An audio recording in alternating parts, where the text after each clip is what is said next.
Hi, everybody. This is Dr. Dane here, and I'm here with a wonderful and amazing person. Her name is Terry Hope, and we're talking about the research project she has recently completed on access consciousness bars. Terry, welcome. How you doing? Hey, how are you, Dane? Thanks. So great to see you. Oh, it's great to be here with you, and I'm excited. It's like in having done these bars myself for 18 years and seeing the changes they create like nothing else on the planet. So nice to get the scientific perspective of a lot of things of, hey, this is actually happening, but also, the extent to which it is, but also with the brain mapping, which we're going to get into, how you're actually able to scientifically acknowledge what's occurring. Yeah, it was really cool. And you know what's so interesting, Dane, is that I kind of looked at it and went, how is it possible that by touching points on the head, this much change could occur in such a short period of time?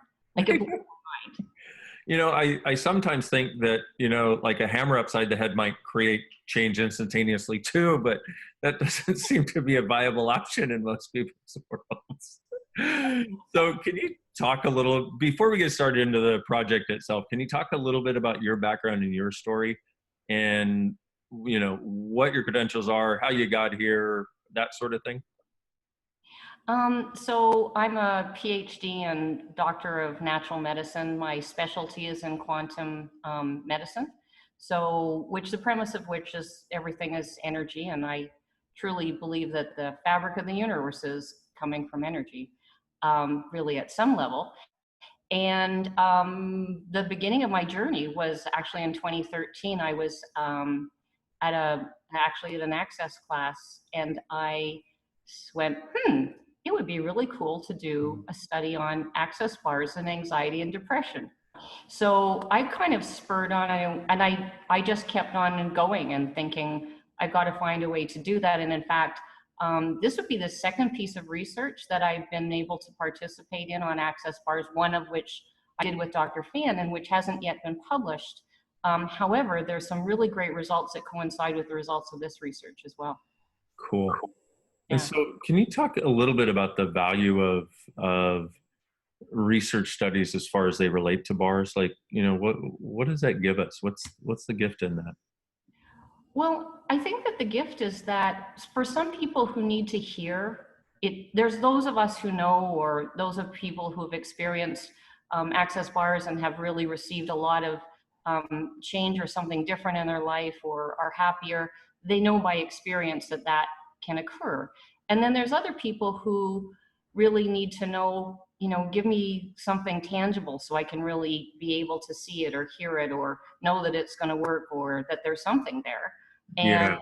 and I think that the more people who are doing things around energy work or energy medicine or and including access bars will allow people to really see that that's a way that they can also have change for themselves, regardless of whether it's for health or for happiness or whatever. Yeah.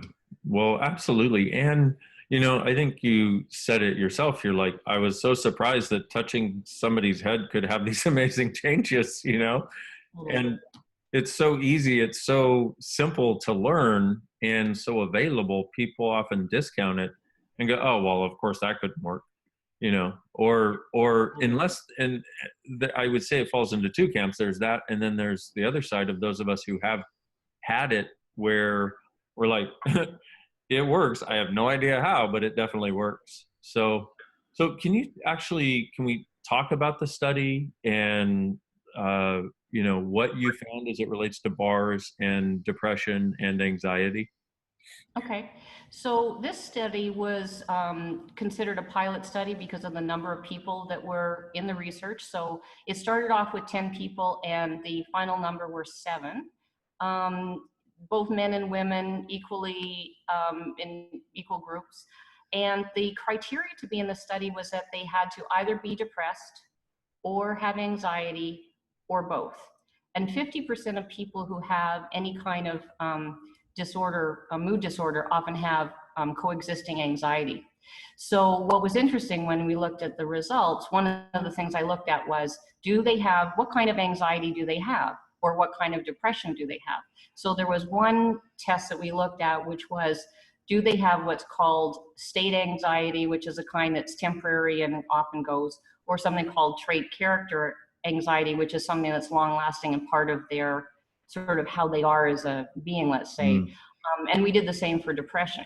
And what was really fascinating was all 7 people, who I didn't know any of these people to begin with, they were new to me. They hadn't even heard about, most of them hadn't even heard about what energy was. All 7 had what's called trait anxiety, which Wow. whole life was really, you know, that was their operating system basically. Whoa. Wow. I didn't know that piece of the information. You just brought me to tears on that one. I mean, because, you know, I obviously know the results of the study too. Wow. That these Yeah, people had this, you know, it's called trait anxiety for a reason. It's one of their, you know, the traits they're expressing in their world constantly. Wow. So, yeah. And 2 would be considered having trait depression. So it was quite interesting to have that kind of thing show up for a piece of research with, you know, that few wow. people. So Yeah. or is this the point at which we cut to the chase and tell them what we found in the research? We could do that. You want me Okay. angling a little longer? So, there were 4 tests. The ones that were most remarkable, so I did 4 tests, 2 for anxiety and 2 for depression. Part of the reason you would do that is to double look at, you know, the results. The questionnaires were different for each one of them.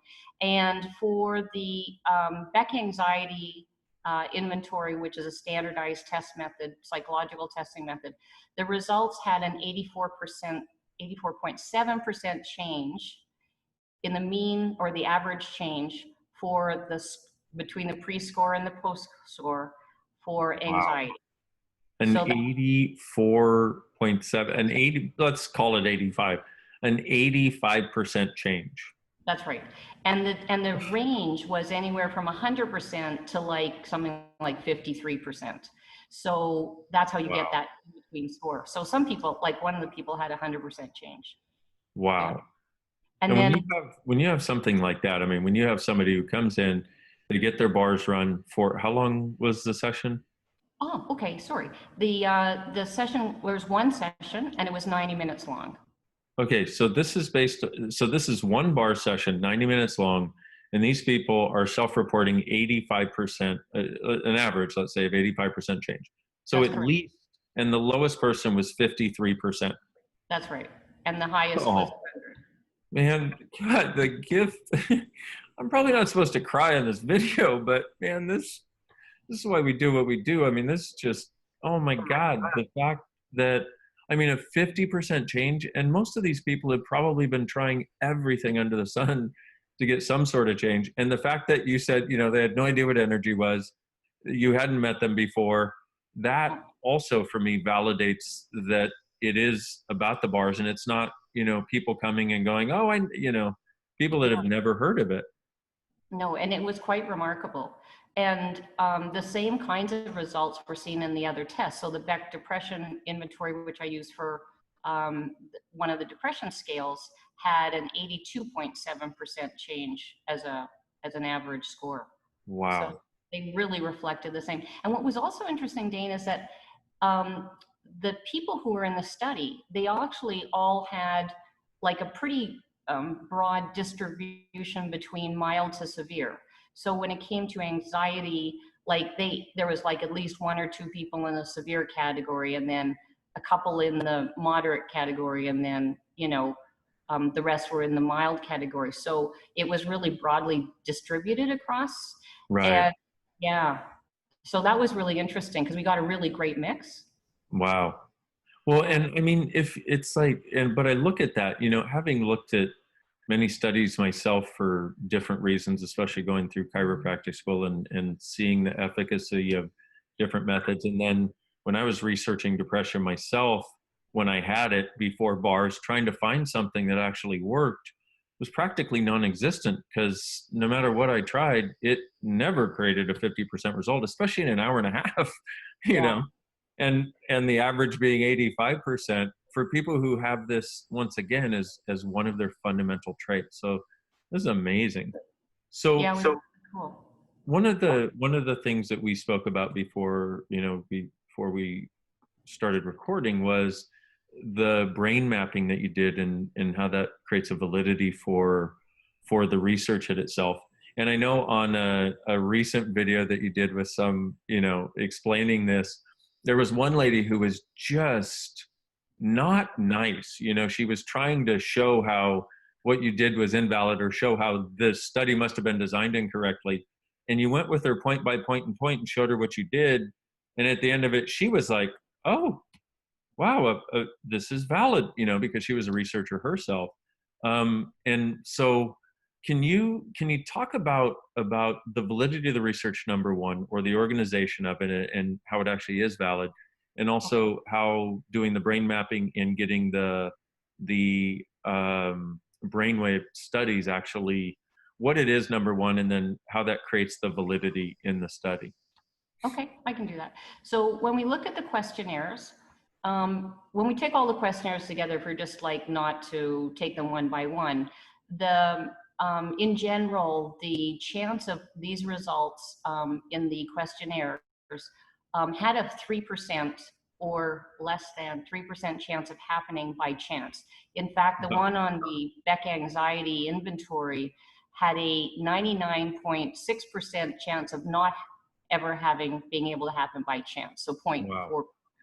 So when you look at those kinds of things statistically, and all of the data was actually measured for validity before it went into statistical computation. So you can't say, like, because on a small number of people, you'd have to like look and see whether it was relevant. So it was, and it went through all the statistical stuff, and the results were astounding. So basically, you could say that 97% couldn't have occurred by chance. Right. So, yeah, which is fabulous. Cool. And then when I took it, so the next thing I did was I did all these questionnaires, and then I did what's called brain mapping, or quantitative electroencephalogram. So we put a cap on the head and measured the brainwave patterns before and after we did, I did the bars. And it's a standardized scientific testing method. And what we found with that was really interesting, in that there was all of the people in the study had depressed energy in certain frequencies. So the depressed energy was in theta through beta. If you want to get, I can get more technical, but I won't. And please don't. Okay. So I love it. I don't think most people do, unfortunately. What was interesting, Jane, I mean, I won't go technical, but what was interesting is some of it was highly depressed energy. In scientific terms, as big as 3 standard deviations below the norm. Oh. Now, at the end of it, it was normal. Wow. Most of the people. Generally speaking, you would have to do, if you were doing, let's say, neurofeedback to change your brain, and you had those kinds of things going on, you could do maybe 20 sessions, as many as 20 sessions, to get that kind of change to occur. Like, that's how astounding it was. And so that was really interesting. And then when you look at those kinds of frequencies, and you look at some of the data that was produced, and it said, okay, some research studies have shown if you increase the frequencies, or the energy in certain frequencies in people who have trait anxiety, then it will actually get them out of trait anxiety. And that's exactly what showed up in the research. Wow. The same thing with depression. It was also reflected, where if you increase beta activity for people who have depression, they will have less depression. And that was totally reflected in those frequencies. So that's why that part, without getting scientific about it, was really interesting. Wow, Really. that's amazing. I feel like my job is to just sit here and say, wow. And I don't really have another word other than, oh my God, how friggin' awesome. I mean, wow, and I gotta say, it's like, for me, Access literally saved my life 18 years ago. Actually, getting a bar session literally saved my life 18 years ago. And I was depressed, and I was with anxiety, and it had become a trait. It had become a trait over the last 3 years, and I'm sure it was probably still state anxiety and depression, but it literally changed like that. And I never contemplated killing myself again. So when you're presenting these these numbers to those of us that have used this stuff, we look and go, well, that makes total sense. And at the same time, to get the sheer the sheer magnitude of the change that people get, and the numbers of people for whom it occurs, the percentage of people for whom it occurs, absolutely phenomenal. This is friggin' awesome. I'm excited. Yeah, and it's interesting. You should, well, the thing about people killing themselves, which we know that's something that's really prevalent. One of the people in the research, after I was doing the tabulation of all the results, I looked at this one particular person who actually was suicidal. And she rated really off the scale when it came to anxiety and depression. And her results at the end of it had 0 as a score for suicide. Which is like, that was such a surprise. I had no idea. I mean, she was looking like a functioning human being when she walked in the door. Oh, wow. Really well. Yeah. Oh, wow. Yeah. Wow. It was, so that was like, wow. To say wow. Yeah. So, whoa, can you, as we wrap up here, can you talk about the coherence? Because that's one of the other things that you spotted, and one of the other things that seems to be so dynamic in what this changes. You know, I have my own take on what coherence would be like, but can you talk about what you found with coherence and what that might relate to in sort of plain English for people? Okay, I can do that. So all of the people in the study had an increase in brain coherence. And that can be a really technical subject, but in this case, when we looked at brain mapping, a lot of them had what's called hypocoherence, which means that their brain is not communicating as well as it could between regions, which sometimes you see in things like dyslexia, traumatic brain injury can sometimes show up that way. And what it did was it moved towards normal in all of the subjects, and the statistical relevance of that was really high as well. So that was fabulous. And so what that means for people, when you're functioning from a place of optimal coherence, or then what happens is you can think better, you can be more creative, you could have, they've looked at coherence in terms of increasing scores, intelligence, all kinds of things, where if you went from an underfunctioning brain that isn't communicating very well to one that's actually communicating well, after a 90-minute bar session, that was, to me, that was phenomenal. Wow. Well, Yeah. I did, you know, I studied some other work where they were, you know, it was about helping your brain and that sort of thing. And it was interesting because I did it, and I, you know, went through this, I don't know what it was like an hour-long thing, you know, where you try it out and whatever. And I went through an hour-long thing, and it was interesting because for me, I felt like I had like a 10th of a bar session or a 20th of a bar session, or I don't know how to describe it, but it was like, oh, that basically was like almost not even beginning to have a bar session. You know what I mean? For that level of what it felt, because that coherence for me, it like you said, you know, for me energetically, or the way I sense it, is feels like everything's connected and working, but also the sense it gives me is sort of this connection with everything out here is connected and working too, and I'm connected to it, you know? And well, at least that's what I get from bars. I don't know what realm of the spectrum that, you know, that speaks to, but it's interesting. I mean, wow, those results This wow. coolness that you're talking about, feeling connected. So all of the people in the research had this thing at this particular frequency, which is 22 hertz, right on the top of their head. It showed up in their brain map. All of them as being highly active, which is usually about high engagement, like that particular frequency is about integrating new information and yeah, high activation. Wow. So it could mean anything. That is so cool. And I mean, so if guys out there, if you watch the video this far, obviously there's something about this that is speaking to you. I'm really excited because I've been doing this 18 years, teaching it to people for 18 years. There are literally millions of people around the world doing this right now.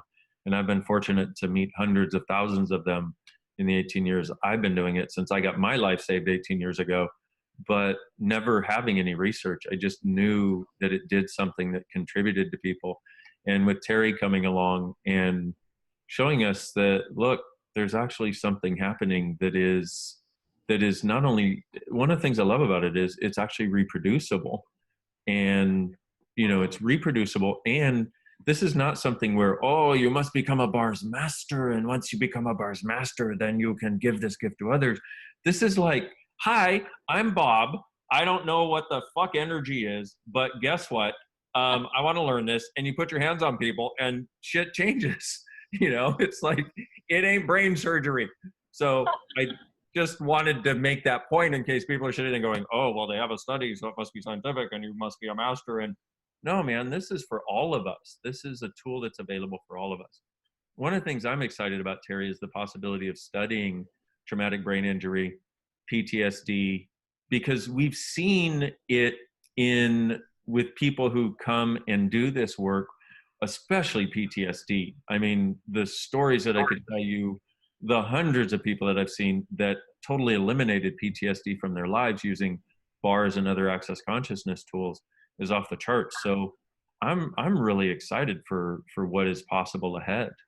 Oh yeah. So I'm already starting to write the next 2 pieces of research, and one of them includes that subject for sure, and probably a larger study, longer term, on anxiety and depression, and the addition of stress and pain within that study, which will make it really interesting to see what the effects are on that.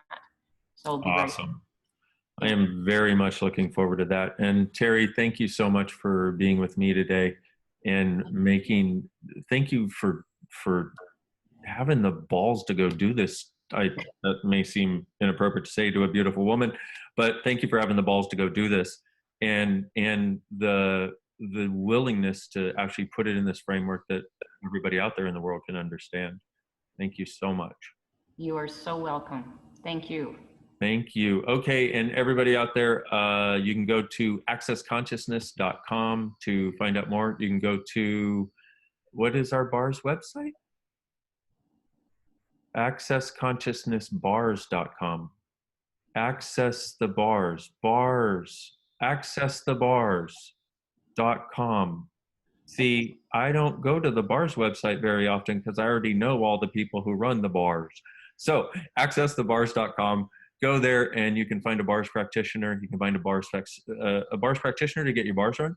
You can find a bars facilitator if you want to take a bars class and learn how to do this. And get this, guys, the class is 1 day long. And it really is something where you learn this and you can do it for people after that 1 day. We wanted to make it easy, and hopefully we have. So thank you all so very much for watching. Terry, thanks again, and we'll see you all soon. Bye.